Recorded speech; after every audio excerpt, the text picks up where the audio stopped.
দাঁতের মাড়ি ফোলা যন্ত্রণা, এই নিয়ে বহু মানুষই কষ্ট পায়।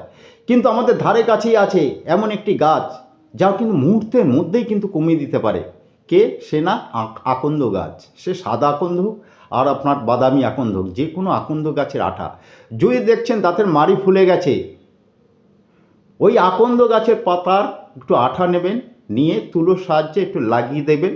দেখবেন 2 থেকে 3 দিন 3 বার করলেই দেখবেন মাড়ি ফোলা কমে গেছে, ব্যথা যন্ত্রণা, এমনকি যদি ওইখানে কোনো ইনফেকশনও থাকে তাও কিন্তু এই সাদা আকন্দের পাতায় চলে যাবে। আর একটা কথা বলি দর্শক বন্ধু, এই সাদা আকন্দ কিন্তু আপনাদের কিন্তু ভাগ্য পরিবর্তনও করতে পারে।